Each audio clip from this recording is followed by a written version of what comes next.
Welcome to the Digital Dialogue, Western Sydney Unfiltered with Deborah Brill, the DepSec in the Department of Planning and Environment, particularly in the Homes Division. There's a new name for the section, so hopefully that's a new momentum, bringing together sort of the housing, both of all sorts under Minister Roberts in New South Wales. Deb, welcome to Western Sydney Unfiltered. Oh, thank you, Chris, and hello to everybody watching. Congratulations on the gig. As I said, I think it is indicative of a government acceptance that they can do better and more in the area of housing, particularly in places like Western Sydney, where housing is probably still too big an issue. It's too much part of our economy, in an economy that's based on government infrastructure and private sector housing development is probably overrepresented, and we need to stretch that economy. But it's also very much in Western Sydney because of the housing crisis, housing affordability issues. The story last week in the Telegraph showing the top 10 suburbs for housing affordability stress are all in Western and outer Western Sydney. So it's an area where it looms large for us and where it tends to dominate elections. So not much pressure on you going into the role. Coming to that, you've had in housing policy, you're a senior executive in land and housing before the promotion now into the DepSec role. I'll start with, what sort of mess did Mick Castle leave you in the your secretary? Oh, I still report directly to Mick, so my job would be at absolute risk if I agreed with the premise of your question. Look, Land and Housing Corporation, the 2 years under Mick's leadership, we really moved forward very strongly in terms of increasing the supply we got off the ground and building up our pipeline. But also, I think really importantly, about creating more and better partnerships around social housing as well. And, some of these things take a while to actually see the new house and the key in the door. But I think the work and the change to the business processes that took place over the last 2 years, it's a fantastic platform for the team and I to continue to grow the social housing sector. I think that's fair.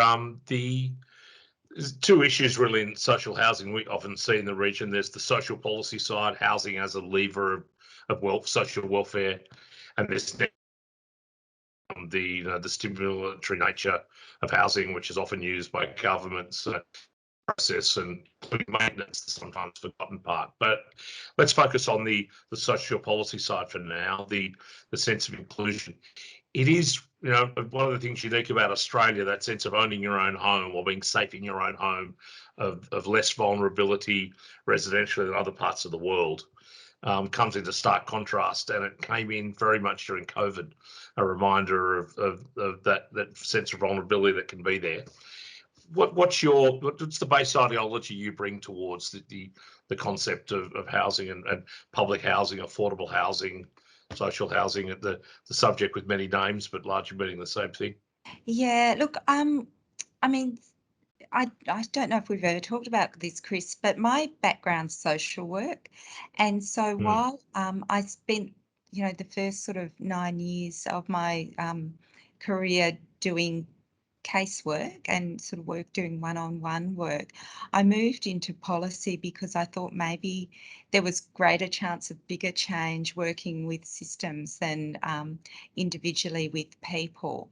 And so while I've moved through a range of policy and strategic policy jobs in government, ending up in an agency that has both that strategic policy importance, but also the delivery element, is a fantastic bringing together for me of what my social work career was about and why I want to be part of delivering social change. Is that because when you have a house, you have a way of making other changes to your life, or, you know, even just being stable. And I think we have to be kind of realistic sometimes that for some of the people who live in a public housing or a social housing property, being stable is the very best life's going to be for them. And that is really important as well. Yep.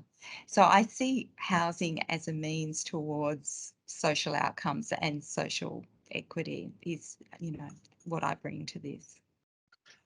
For me, growing up as a kid in Western Sydney, there were the great wasn't necessarily a term you always use, 5 grand public housing estates across the West.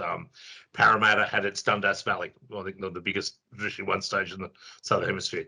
Bankstown had its Riverwood area.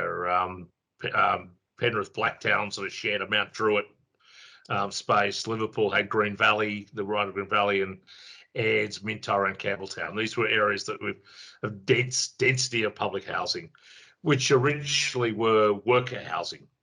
Over the years, the one close to me, Dundas Valley, the edge of which I grew up in, not in it, but near, went to school with all the kids, Dundas Valley, gentrified. It seemed to be the last one where there seemed to be a social progression where residents were able to get better employment, eventually buy their old 5-row house, clad it, build on it, and there was a natural gentrification back to it. Almost it condensed a little bit called Tilapia, which is now being urban renewed.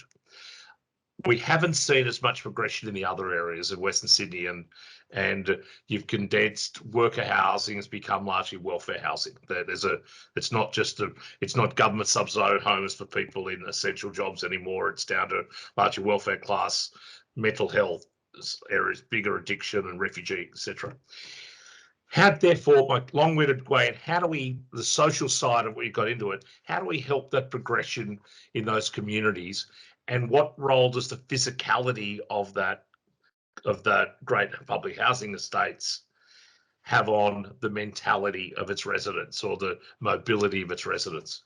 Yeah, look, I mean, I guess, you know, estates were of their time, weren't they? They were built the way they were built for the people who were going to be housed in them. And it was an incredibly efficient way for government to provide lots of housing on, you know, greenfield sites.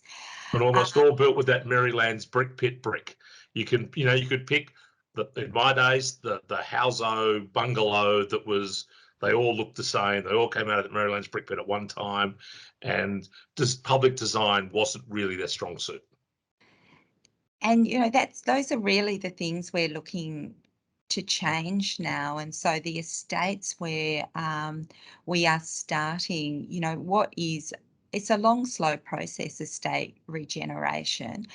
Part of that is the funding model, but part of that's also 98% of the houses that Land and Housing Corp owns are occupied, as rightly they should be, but then creating the space to start creating new communities, we need to have the time and the builds to move people to different locations.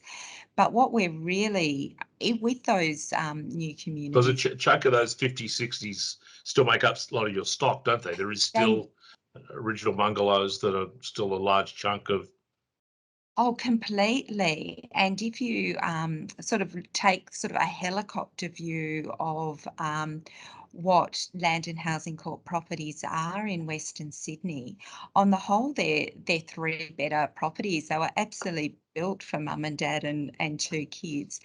And that's just not who we're housing anymore. Yeah. You know, the people, because stock is limited and the wait list is long, the people who are most in need are, on the whole, singles.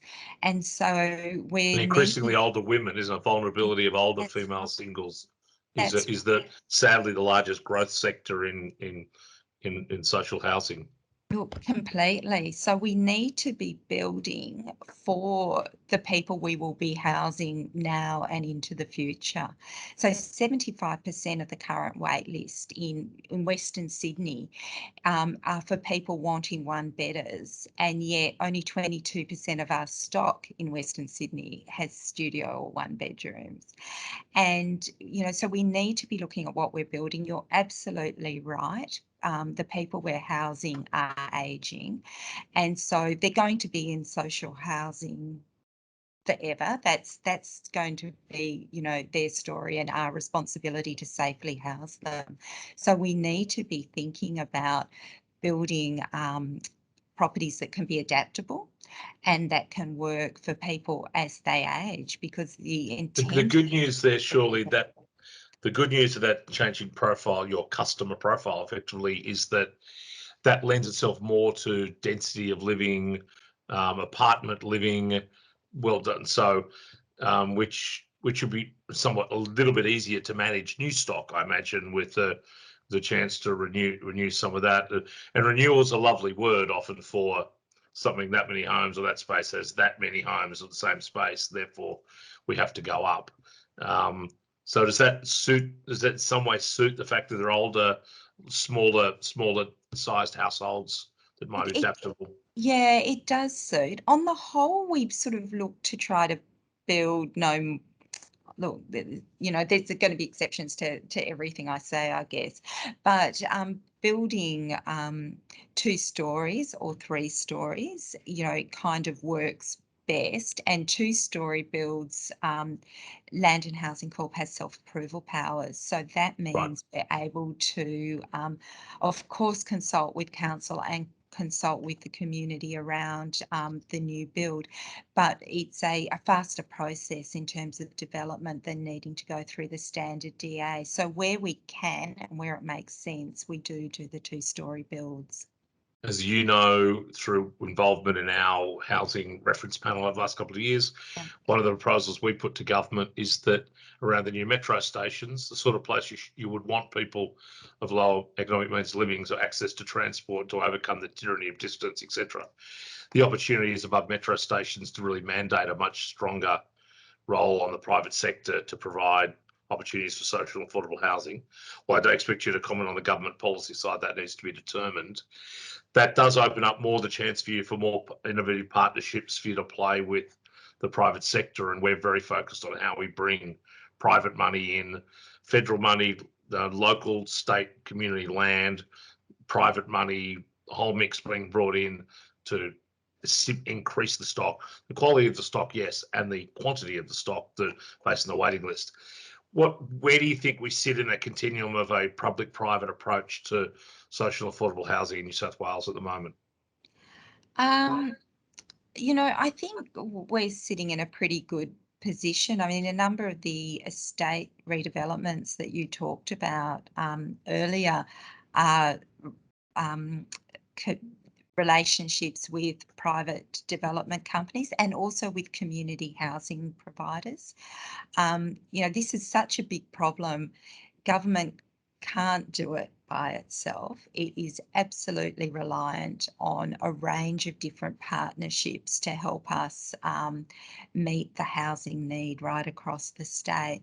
And so we are looking at how we can, you know, do our partnerships better, do it more smoothly, do it more consistently, and really look to where additional funding can come, not just from the state, but from other avenues.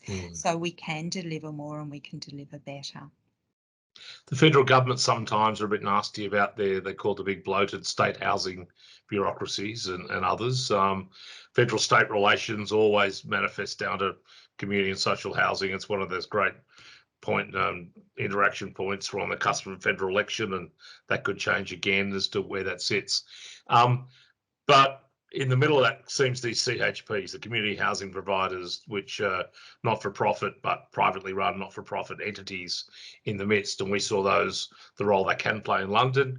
We also saw in London when they get a bit ahead of themselves and become almost private developers and lose some we haven't seen that in Australia, where they lose mindset of their real social purpose. But are you comfortable with the positioning of CHPs at the moment, their capacity, their professionalism? Is there more anything needed? We're certainly proposing consolidation to make them bigger and better and move in scale. But as potential partners and ongoing partners for LAC, are they where you want them to be, or where would you nudge the CHP sector toward?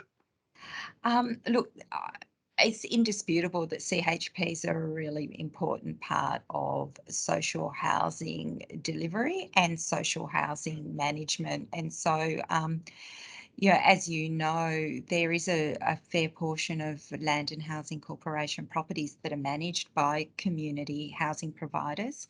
And we have a number of programs in place to increase supply through, approaches like estates redevelopment and policies that encourage CHPs to be able to do development on that land.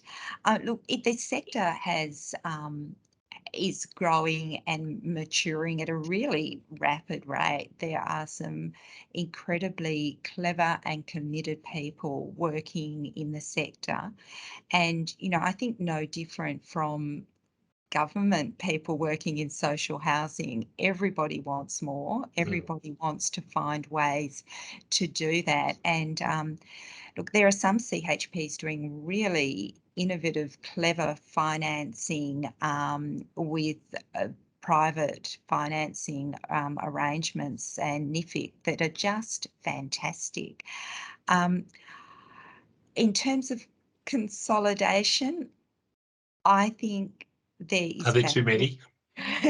Look, there's value in scale, and government transferred about 14,000 properties to the community housing sector a couple of years ago, and that did scale CHPs up in management.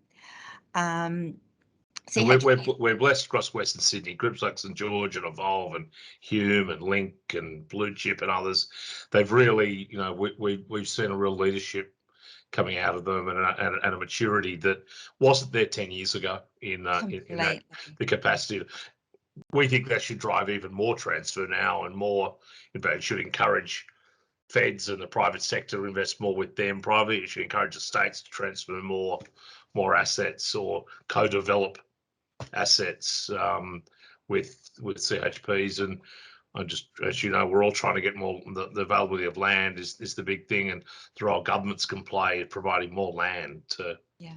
And I'd like to see Landcom do even a little more in social affordable housing leadership. They've done a lot, but it'd be nice to again to even see them be able to take a bigger step. Yeah, and look, if you watched budget estimates right to the end last week, You had some fun. You would have seen John Brogden was actually asked the question and said that Landcom is looking at how it can extend its footprint and increase its development of affordable housing. So it's absolutely part of what Landcom has been asked to start thinking about by Minister Roberts. And, so it's been pretty clear with my division, which I suppose is the only part of DPE that actually does deliver housing. Other parts facilitate it, and that's, I'm certainly not saying that that's not an important part of the value chain, because it absolutely is. But his expectation of my division is that we are developing more, that we are using government land to best effect, and to be using that for social and affordable housing. He's really clear that that's part of his and the Premier's agenda. A final question for you, Deb, and as we talk this thing through, I think through the magic of editing, we might have a video of some of your great projects overlaying as we're talking. But you've got this gig, you've got the background in social work, social policy, into now you've gone from the software to the hardware, the building of homes as well. What's your personal ambition for how we fundamentally change and maybe finally get in front of the curve on the requirement for safe, secure, decent housing for those not at the top end of our social scale? Oh, just before I started this job, I wrote myself when would I be comfortable saying, yeah, I've achieved things. I really would like to kick off some more estate redevelopments. I think that's a really, really important part of how we can support people and change lives. I'm keen to start thinking about what design for people who have mental health problems looks like, and whether there is a different type of design that we need. And increasingly with your age profile, dementia housing, sadly, with an aging social housing cohort. Completely. And also, I think how affordable housing can complement social housing, whether that's in part a pathway for people out of social housing, particularly kids who grow up in social housing, where affordable housing might be the next type of housing that's right for them, but also affordable housing in terms of thinking about local economies and workers living close to jobs, even if they're not highly paid. Sometimes we think about key workers and we talk about teachers and nurses, but, you know, I think one of the things COVID taught us was really to start asking questions about where our aged care workers are living and where should they have the opportunity to live. And the same with hospital cleaners. There are a lot of people who need to live further away from where they actually work. And if we can do something to change that, it'll be a wonderful thing. Well, Deb, not all of us get the chance to have gone from a social engineer to an actual engineer, that you can take the background in social policy and apply it to an infrastructure portfolio now that can do something to address that. So that's a challenge. We're all, from a Western Sydney perspective, delighted that you're in that gig, because we'll back you in to meet and exceed that challenge. So thanks for your time today. Good luck and Godspeed. Thank you very much, Chris. Thanks, everyone.